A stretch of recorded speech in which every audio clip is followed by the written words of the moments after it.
Ever dreamed of skipping TSA lines, dodging crying babies, and never fighting for an armrest again?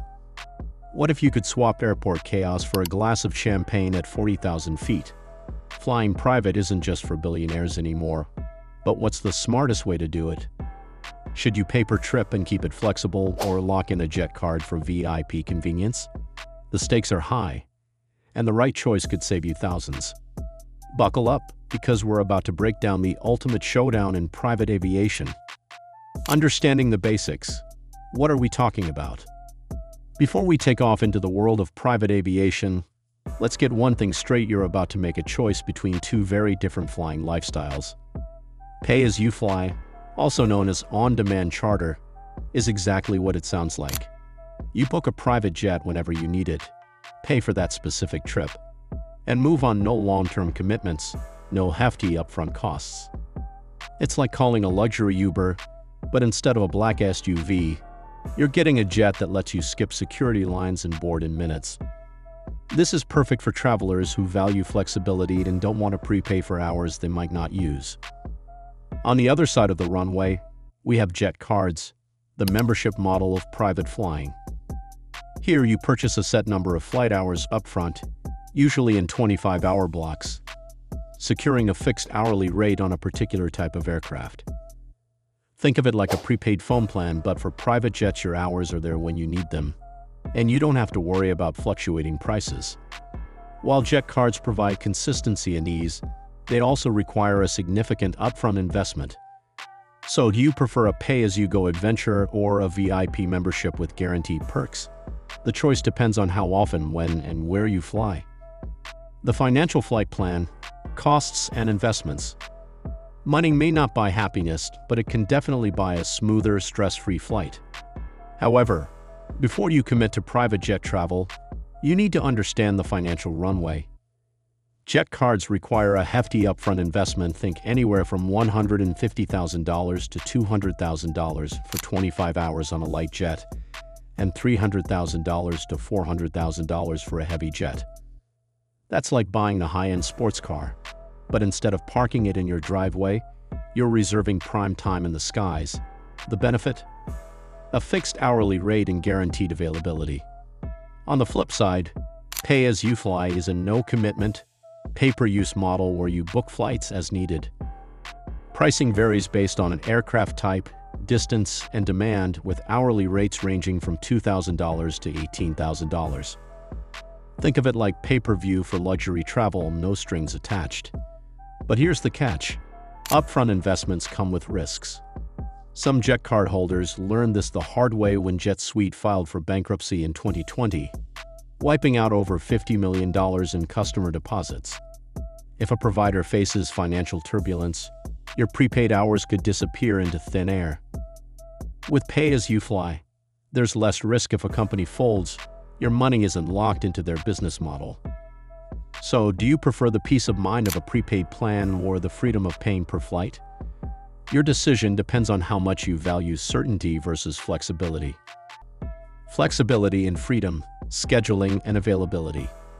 In the world of private aviation, spontaneity is a luxury. But not all flight plans are created equal. When it comes to booking flexibility, jet cards offer guaranteed availability with as little as 24 hours notice, making it ideal for frequent flyers who need predictable access. However, during peak travel times, think holidays and high-demand seasons, you may face restrictions, blackout dates, or surcharges.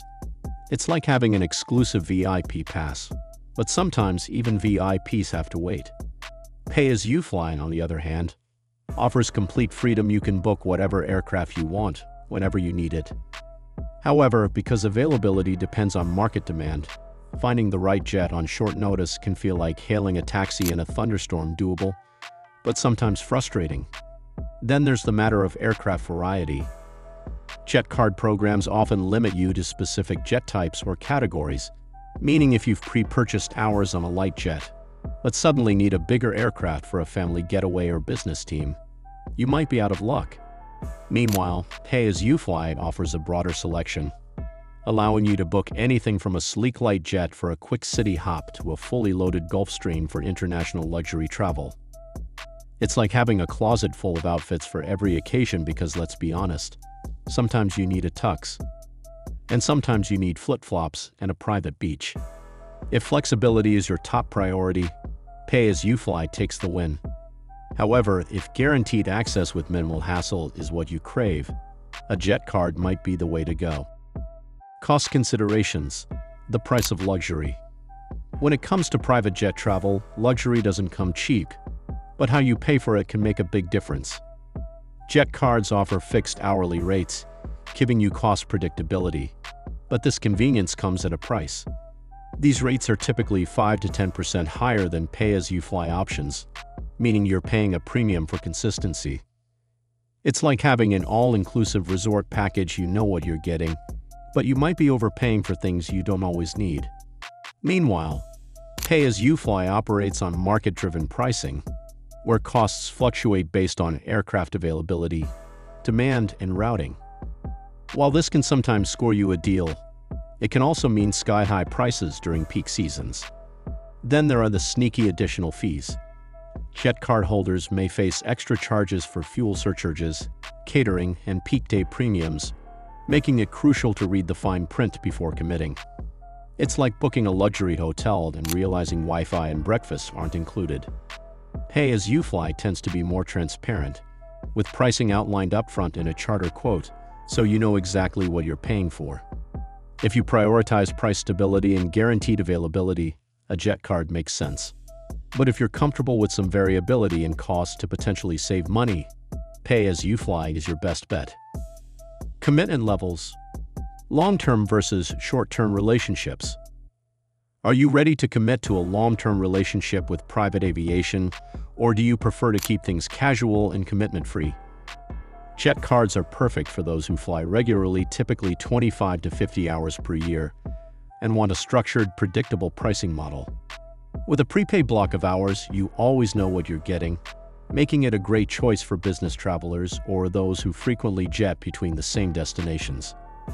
It's like having an exclusive membership at a 5-star resort. You pay upfront, but you get VIP treatment every time.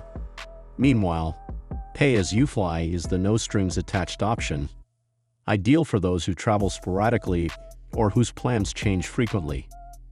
You book a private jet only when you need it, paying per trip without locking yourself into a long-term contract. This is the best choice for occasional flyers, last-minute adventurers, or those who prefer to shop around for the best deals each time. If you love variety and don't want to commit to a single aircraft type or provider, this model gives you the ultimate flexibility. Whether you're a frequent flyer seeking consistency or a free spirit who values spontaneity, the right choice depends on how often and how predictably you take to the skies. Making the choice: which flight path suits you?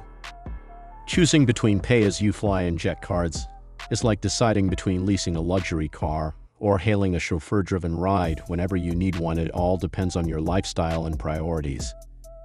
Jet cards are perfect for those who fly frequently and want to lock in predictable costs without the hassle of negotiating prices for every trip. If you value guaranteed availability, especially during peak travel seasons when private jets are in high demand, then a jet card offers peace of mind.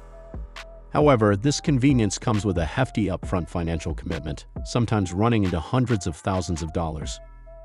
On the other hand, pay-as-you-fly is ideal for travelers with unpredictable schedules, occasional flyers, or those who like the freedom to choose different aircraft for each trip.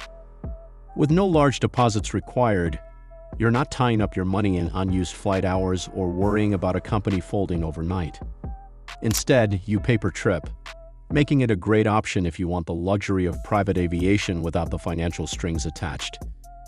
Ultimately, if you crave structure and consistency, a jet card is the way to go. But if you prefer flexibility and financial freedom, pay-as-you-fly is your best bet. And there you have it, the ultimate battle between pay-as-you-fly versus jet cards. So, which high-flying lifestyle suits you best? Let me know in the comments. If you enjoyed this deep dive into private aviation, smash that like button, subscribe for more luxury insights, and hit the bell icon so you never miss a first-class takeoff.